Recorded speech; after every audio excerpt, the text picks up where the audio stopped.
ഇതിൽ രേഖപ്പെടുത്തിയിരിക്കുന്നു. രണ്ടാമത്, ശ്വാസോച്ഛ്വാസമുള്ള ഒരു മനുഷ്യൻ പോലും ഡ്രൈ ലാൻഡിൽ, കരയിൽ അന്ന് അവശേഷിച്ചിരുന്നില്ല എന്നും അത് വ്യക്തമായി പ്രതിപാദിക്കുന്നു 7-ാം അധ്യായത്തില്, ഉൽപ്പത്തി പുസ്തകത്തില്.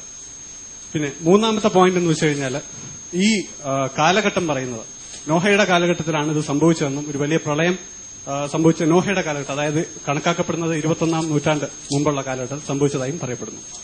ഈ 3 പോയിന്റിലും എനിക്ക് ചോദിക്കാനുള്ള കാര്യം എന്തെന്ന് വെച്ചാൽ, ആധുനിക പഠനത്തിന്റെ വെളിച്ചത്തിൽ, എസ്പെഷ്യലി ഈജിപ്റ്റോളജിയുടെയും ജിയോളജിയുടെയും പഠനത്തിന്റെ വെളിച്ചത്തിൽ, ഇങ്ങനെ ഒരു സാർവലൗകികമായിട്ടുള്ള ഒരു പ്രളയം ഉണ്ടായിട്ടിരുന്നില്ല എന്ന് വ്യക്തമായി ശാസ്ത്രീയ തെളിവുകളുണ്ട്.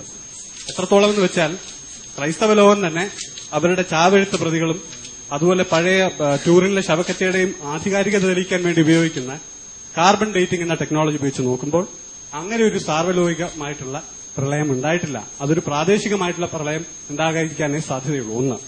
2, അല്ല, ആ പോയിന്റ് അകത്തുള്ള പോയിന്റുകളാണ് ഞാൻ പറയുന്നത്. രണ്ടാമത്തെ പോയിന്റ്, ലോകത്ത് സർവ്വ കാലഘട്ടത്തിലുണ്ടായിരുന്ന മനുഷ്യന്മാർ, കരയിലുണ്ടായിരുന്നവർ മരിച്ചുപോയെന്ന് പറയപ്പെടുന്നു. ഈജിപ്റ്റോളജിയുടെ പുതിയ പഠനങ്ങൾ വെളിപ്പെടുത്തുന്നത് മിഡിൽ കിങ്ഡം എന്ന് പറയുന്ന കാലഘട്ടം അന്ന് ഈജിപ്തിൽ തഴച്ചിരുന്നുവെന്നും അന്ന് ഫറവോമാർ ഭരണം നടത്തിയിരുന്നുവെന്നും ലോകത്തിന്റെ നാനാ ദിക്കുകളിലും മനുഷ്യന്മാർ അന്നുണ്ടായിരുന്നതായിട്ടും വ്യക്തമായ തെളിവുകൾ ഉയർന്നിരിക്കുന്നു.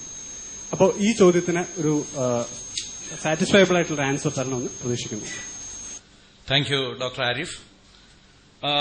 സാർ, ഈ ജലപ്രളയം സാർവലൗകികമായിരുന്നോ?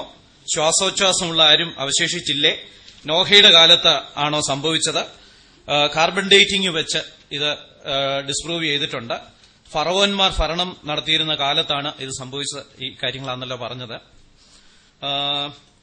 ഇത് ഖുറാനിലും പറയുന്നുണ്ട് പ്രളയത്തെക്കുറിച്ച്. അപ്പം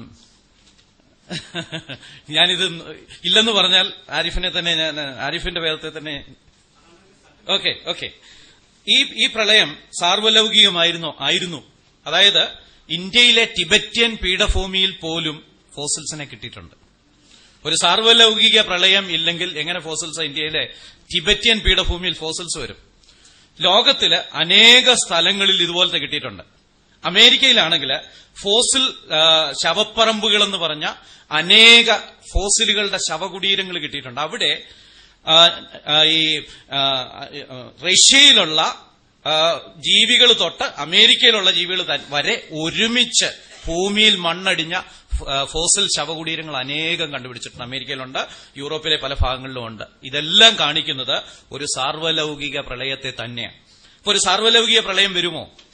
ഇറ്റ് ഈസ് പോസിബിൾ. കാരണം എന്താ വെച്ചാൽ 1000 അടി വെള്ളം വേണമെന്ന് ഒരു നിർബന്ധമില്ല ഒരു സാർവലൗകിക. കാരണം എന്താ വെച്ചാൽ ഭൂമി ഉരുണ്ടതാണ്. നമ്മുടെ സമുദ്രത്തിന്റെ സർഫസ് പോലും ഉരുണ്ടായിരിക്കുന്നത് ആകർഷണ ശക്തിയുണ്ട്. അപ്പം ദൈവം ഒരു സാർവലൗകിക പ്രളയം വരുത്തിയാൽ 5 അടി വെള്ളം കൊണ്ട് സാർവലൗകിക പ്രളയം വരുത്തണമെന്ന് ദൈവത്തിന് വിചാരിച്ചാലും പറ്റും, ശാസ്ത്രീയമായിട്ട് തന്നെ. അതിനകത്ത് വേറെ ബുദ്ധിമുട്ടൊന്നുമില്ല. ശ്വാസോച്ഛ്വാസമുള്ള ആരും അവശേഷിച്ചില്ല എന്ന് പറഞ്ഞിരിക്കുന്നത് തെറ്റാണ്. ഖുറാനി പറയുന്നത് നോഹയുടെ പുത്രൻ പോലും മുങ്ങി മരിച്ചെന്നാണ്.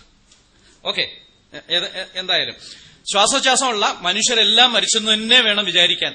കാരണം അന്ന് പിന്നീടുള്ള ജനസഞ്ചയത്തെക്കുറിച്ച് പറയുന്ന നോഹയുടെ മക്കളുടെ പേരിൽ തന്നെ, അവരുടെ മക്കളുടെ പേരിലാണ് ഈ പോപ്പുലേഷൻ ഫാമിലീസ് തന്നെ തരംതിരിച്ചിരിക്കുന്നത്. പിന്നീടുള്ള ജാതികളെല്ലാം നോഹയുടെ മക്കളിൽ നിന്നാണ് ഉൽപ്പാദിതമായത്. ഈ കാലത്ത് ലോകത്തില് ശ്വാസോച്ഛ്വാസമുള്ള സകല മനുഷ്യരും എന്ന് പറഞ്ഞാൽ എയറിൽ നിന്ന് വായു വലിച്ച് ജീവിച്ചിരുന്നവര് എല്ലാവരും തന്നെ മരിച്ചിരുന്നു. ഇനിയും നോഹയുടെ കാലത്ത് സംഭവിച്ച അന്ന് ഫറവോന്മാർ ഭരണം നടത്തിയിരുന്നു. അക്ബർ സാഹിബിന്റെ ബുക്കെങ്കിലും ഒന്ന് വായിക്കുന്നത് നന്നായിരിക്കും. ഈ ഫറവന്മാര് ഈജിപ്ത് കാലത്ത് പോലും ഇല്ല എന്ന് പറഞ്ഞ് സ്ഥാപിക്കാൻ ശ്രമിക്കുമ്പോൾ ആരിഫ് അദ്ദേഹത്തിന്റെ വാദഗതികളെ ദുർബലപ്പെടുത്തരുത്. അങ്ങനൊരു മിഡിൽ സാമ്രാജ്യം അക്കാലത്തില്ല. ഇങ്ങനെയുള്ള അഭിപ്രായങ്ങൾ, നൂറുകണക്കിന് അഭിപ്രായങ്ങൾ വരുന്നുണ്ട്. ആ അഭിപ്രായങ്ങൾ യാതൊരു വിധത്തിലും തെളിയിക്കപ്പെട്ടിട്ടില്ല. ഇനിയും ആരിഫ് കാർബൺ ഡേറ്റിംഗ് വഴി ഇത് തെളിയിക്കാമെന്ന് പറഞ്ഞു. ഞാൻ നേരത്തെ അധ്യാപനം നടത്തിയിരുന്ന ആളാണല്ലോ, വലിയ അറിവൊന്നുമില്ലെങ്കിലും കുറച്ച് കാര്യങ്ങളൊക്കെ പറയാനായിട്ട് സാധിക്കും. കാർബൺ ഡേറ്റിംഗ് വെച്ച് ലോകത്തിൽ ഇതുവരെയും ഒരു ജീവിയുടെയും പ്രായം 50,000 വർഷത്തിൽ കൂടുതൽ തിട്ടപ്പെടുത്താൻ സാധിച്ചിട്ടില്ല. It is impossible. കാരണം എന്നാന്ന് വെച്ചാൽ, കാർബൺ ഡേറ്റിംഗിന്റെ തത്വം എന്നാന്ന് വെച്ചാൽ, ഭൂമിയിൽ നിന്ന് വലിച്ചെടുക്കുന്ന കാർബൺ 14 ജീവിയുടെ ശരീരത്തിൽ കാണും. അത് ചാകുമ്പോൾ പിന്നെ വലിച്ചെടുക്കത്തില്ല, നഷ്ടപ്പെടത്തേ ഉള്ളൂ. അപ്പൊ എത്ര കാലം കൊണ്ട് ഒരു പ്രത്യേക അളവിൽ നിന്ന് ഒരു കുറഞ്ഞ അളവിലേക്ക് വരാനെടുക്കും എന്ന് തിട്ടപ്പെടുത്തി അത് ചെയ്യുന്നത്. ഒരു 50,000 വർഷം കഴിഞ്ഞ് പിന്നെ തിട്ടപ്പെടുത്താൻ തക്ക കാർബൺ കാണത്തില്ല, കാർബൺ 14 കാണത്തില്ല. അപ്പം കാർബൺ 14 വെച്ച് 50,000 വർഷത്തിൽ കൂടുതൽ പഴക്കമുള്ള ഒരു കാര്യവും എടുക്കാൻ പറ്റത്തില്ല.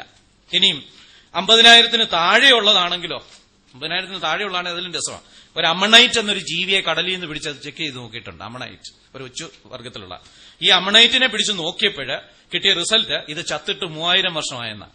കാർബൺ ഡേറ്റിംഗിന്റെ എന്നെ പിടിച്ചിപ്പം ചെയ്ത് ഇച്ചിരി മാംസം എടുത്തിട്ട് കാർബൺ ഡേറ്റിംഗ് വെച്ചാൽ എനിക്കും 500 വയസ്സെന്നൊക്കെ കിട്ടും. അപ്പം കാർബൺ ഡേറ്റിംഗ് ഒരു തിയററ്റിക്കൽ സ്കെയിലാണ്, ഒരു പ്രാക്ടിക്കൽ സ്കെയിൽ അല്ല. ഇപ്പം ഒരു കുഞ്ഞിന്റെ പ്രായത്തെക്കുറിച്ച് സംശയമുണ്ട്, അല്ലെ കല്യാണം കഴിക്കുമ്പോൾ പെണ്ണിന് എത്ര പ്രായമാണെന്നറിയണം. കാർബൺ ഡേറ്റിംഗ് നടത്തിയാൽ കിട്ടത്തില്ല, പെണ്ണിന് ചിലപ്പോൾ 900 വയസ്സൊക്കെ കാണും.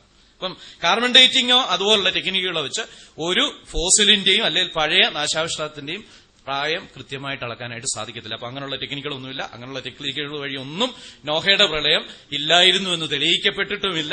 ഒരു സാർവലൗകിക പ്രളയം ഉണ്ടായെന്ന് അറിയത്തക്ക വിധത്തിൽ ഹിമാലയത്തിന്റെ മുകളിൽ തൊട്ട് അമേരിക്കയുടെ അങ്ങേ സൈഡ് 2 വശമാണ്. ഈ സ്ഥലങ്ങളിലെല്ലാം പ്രളയത്തിന്റെ ലക്ഷണങ്ങളുണ്ട്.